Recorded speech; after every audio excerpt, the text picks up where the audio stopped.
Hello. Okay, so I'm going to do a little study here in Genesis. I want to touch on a subject that's kind of interesting and compelling, and I'm just going to kind of say from the beginning that um, I'm not sure that this is necessarily correct, but it's an interesting interpretation of Genesis and creation and Adam and Eve.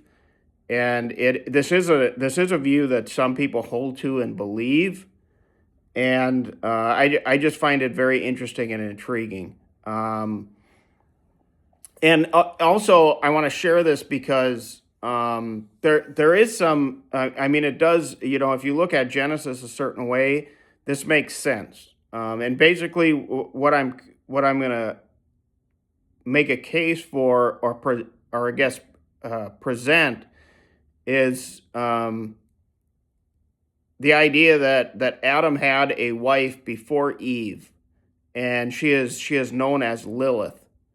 Is the name that's given to her, and that name comes from Isaiah 34:14. So in some translations, um, there's this creature named Lilith, or this demonic entity named Lilith, and that has been and given to this wicked demonic feminine creature, and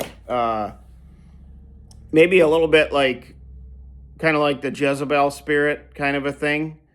And anyway, I wanted to go into, a lot of people will just say, that's completely made up and that's not in the Bible. Well, if you look at the creation story, depending on how you translate it and look at it, it can make sense. So let me present that, and then we'll talk about that a little bit more. In Genesis chapter 1, and let's start in 126. Then God said, "Let us make man in our image, according to our likeness. Let them have dominion over the fish of the sea, over the birds of the air, and over the cattle, over all the earth, and over every creeping thing that creeps on the earth." So God created man in his own image. In the image of God, he created him. Male and female, he created them. Then God blessed them, and God said to them, "Be fruitful and multiply, fill the earth and subdue it. Have dominion over the fish of the sea, over the birds of the air, and over every living thing that moves on the earth." And God said, "See, I have given you every herb that yields seed, which is on the face of the earth, and every tree whose fruit yields seed. To you it shall be for food. Also to every beast of the earth, to every bird of the air, and to everything that creeps on the earth in which there is life, I have given every green herb for you." And it was so. Then God saw everything that he had made, and indeed it was very good. So the evening and the morning were the sixth day. So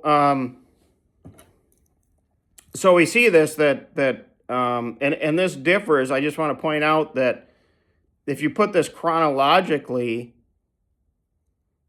it's easy to see how some people would look at this, interpret this as a different account than the later account of Adam and Eve that we have here in in Genesis 2. So here in chapter 2, let's go to 2:15. It says here, "Then the Lord God took the man and put him in the Garden of Eden to tend it and keep it. And the Lord commanded the man, saying, Of every tree of the garden you may freely eat, but of the tree of the knowledge of good and evil you shall not eat. For in the day that you eat of it, you shall surely die. And the Lord God said, it is not good for man that he should be alone. I will make him a helper comparable to him. So,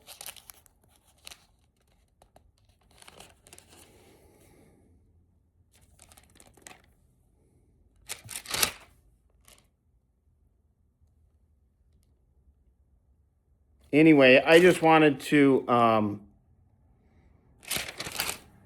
point out that if you look at this chronologically, you see that the Lord God took the man and put him in the garden. Well, back here in Genesis 1, it says that God, he created him, in the image of God, he created him, male and female, he created them. Then God blessed them and said to them, be fruitful and multiply. So in Genesis 1, it looks already, if you look at it, if you interpret it this way, there was already a man and a woman that he created from the dust of the ground.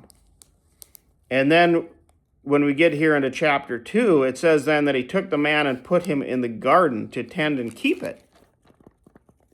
And he's alone. So what happened to the wife from Genesis 1?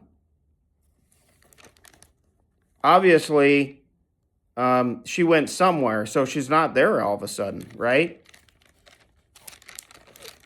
So we get here in Genesis 18, and the Lord God said, it is not good that man should be alone. I will make him a helper suitable for him. Out of the ground, the Lord formed every beast of the field and every bird of the air and brought them to Adam to see what he would call them. And whatever Adam called each of the living creatures, that was its name. So Adam gave names to all the cattle, to the birds of the air, to every beast of the field. But for Adam there was not found a helper comparable to him. And the Lord God caused a deep sleep to fall on Adam, and he slept. And he took one of the ribs and closed up the flesh in its place.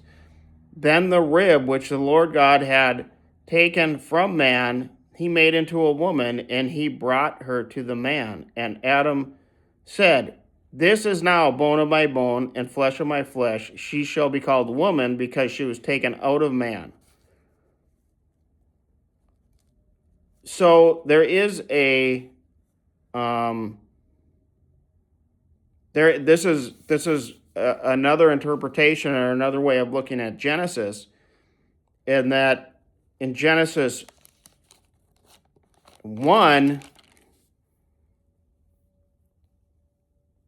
God created man and woman. And then here we see in Genesis 2 where God put the first man, Adam, into the garden, but he's now alone. So that first wife that he had went somewhere, and the legend of it, or the story of it, if you will, is that she rebelled and refused to submit to Adam and became this demonic entity, or this demonic creature called Lilith. And that name is recorded again in Isaiah 34:14. Depending on there's some different versions that interpret that, that use that name in the interpretation of that verse. And some use like screech owl or night creature or whatever. So anyway, yeah, I just kind of wanted to, I wanted to talk about this because early in my Christian walk, I never heard anything about this and never learned it. And anytime, and there's times too, where I've talked about it and stuff, where I just get like this, visceral reaction from people, and they'll call, oh, that's a false teaching. And, you'll get this, because it's like, people get so stuck in their specific doctrines and stuff. But, I think it's good for us to know, even if we look at this and ourselves and go, yeah, this doesn't hold water. I think it's good for us to. I think we should be able to listen to the different ideas.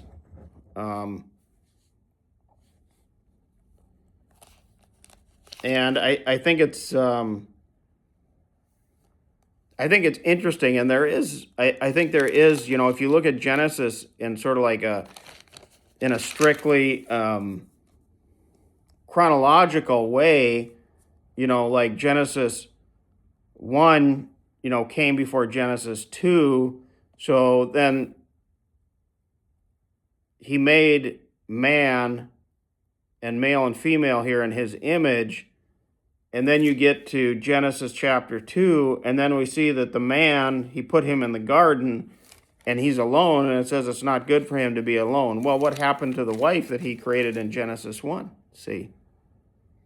And then he made a second wife, but he took him out of Adam's side, out of his side, and formed her from his flesh. And there's even some people that suggest, because it says be fruitful and multiply here in Genesis 1.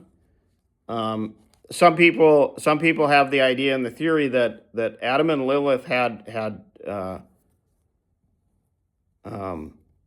actually had children. Genesis 1:28 here, that it talks about that Adam and Lilith had children, but then at some point she rebelled and became this fallen being, this demonic creature. And then God took the man Adam and put him in the garden. And then, of course, we know, you see Eve and Adam, and then, of course, we know about the fall and them being kicked out of the garden. Like, some people even, see, because that could be another, people ask the question about, like, well, where did all the people come from, on the earth, and, like when Cain was left, who did he marry and stuff like that. And it's just another interesting segue. This, of course, I think the larger majority of the people view this as just more information about Adam and Eve. But the idea that Adam had a first wife that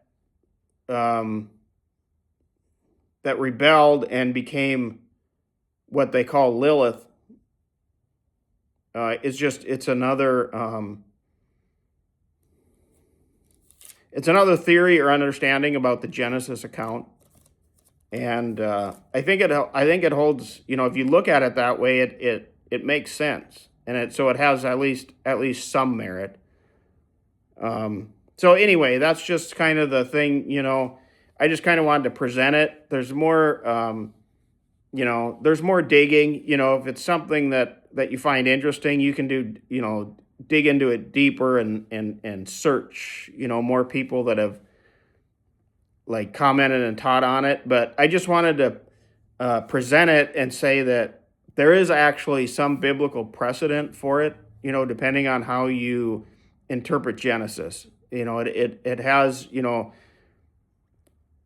when you do some research on it, a lot of people are just outright say that it's just a legend and something that's made up in Jewish folklore, and that it has no biblical ground. But yeah, actually it does. It does have biblical grounding depending on how you look at the Genesis narrative.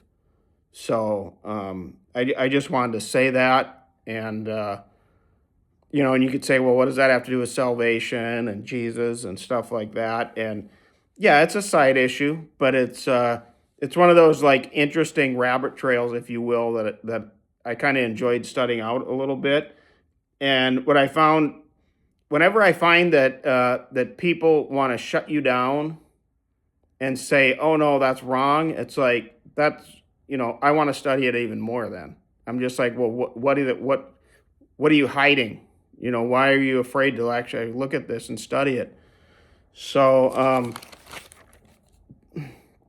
yeah, I just wanted to give that little insight that, if you wanted to study the legend of Lilith from a biblical standpoint, that's kind of it, and there's certainly other people that we'll talk about it from the standpoint of it being real theology. So there you go. And most of your mainline churches, they won't even touch the subject. So yeah, and then we have to do our own digging. So all right, that's all I have to say about that.